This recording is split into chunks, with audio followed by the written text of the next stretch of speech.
Hey again, it's Christina from Sunshine and Flora. So I wanted to pop on here and give you an update on one of my favorite spring flowers that I have planted in the garden, my peonies. Now, if you saw my video last fall, you saw that I was planting 2 areas of peonies.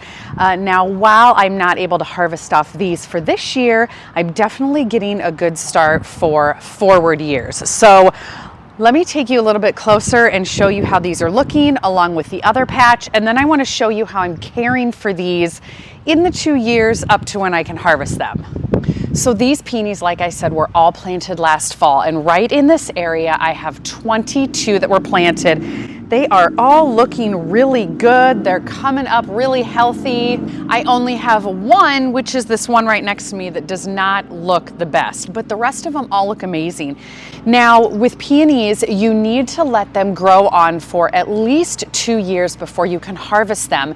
And what that does is that helps them develop a really strong root system and just makes them a stronger plant. But one of the things that I have read that really benefits them is clipping off the buds, because then the plant doesn't put energy into making the flowers, it will put energy into the roots and the growth of the plant. So this one only has 1 bud, and as sad as this is, as hard as this is to do, I'm just gonna come in and clip this one right off. Now, one other thing that you wanna do, even if you have established peonies and you're harvesting for cut flowers, a lot of times the buds will have more than 1 bud or flower per stem. So like if this is the main one, there might be a couple more below. You wanna clip off those other lower ones so that the stem just has 1 flower, so that energy goes into that 1 flower and not, say, 3. So this one also has a really nice bud, and yes, it makes me super sad to do this, but I know that is gonna help the plant.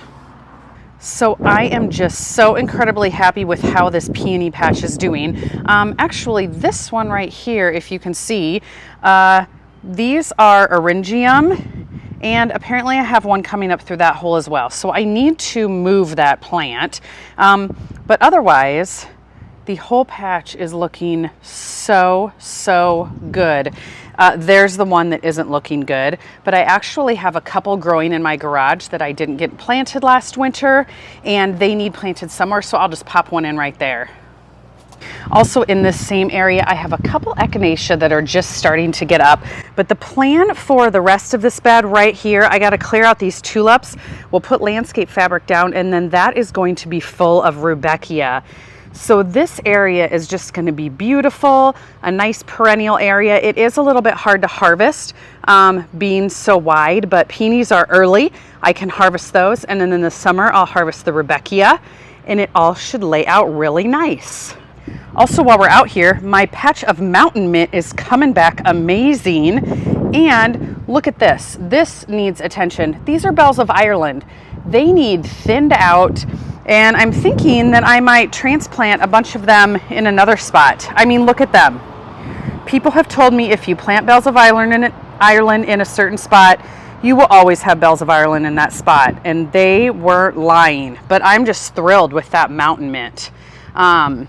If you've never grown mountain mint, it is a beautiful foliage and apparently a perennial for me. So my other area of peonies is over in this other garden. These hydrangeas were transplanted from the other garden area. We had the building tuck pointed, and I didn't want to lose them, so I transplanted them here.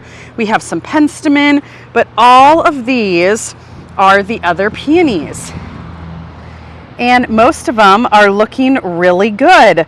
A little smaller maybe than the others, but still, they all came back, and they're growing really nicely. So this entire bed will be all perennials as well. I have some salvia plugs here. This is all yarrow. That'll be just a nice edge of yarrow. In the back are just some hostas because it's so shaded. And then my potatoes are right over there. But the peonies in this area are looking amazing too. Okay, so that's gonna do it for this video. I just wanted to give you guys a quick update on how my peonies are doing, and stay tuned for a lot more gardening throughout the year. I'm planting the hoop house next week. I'm planting in ground next week. I'm making all of my beds. So I will set up the camera and take you guys along for all of that. So stay tuned. We'll see you soon.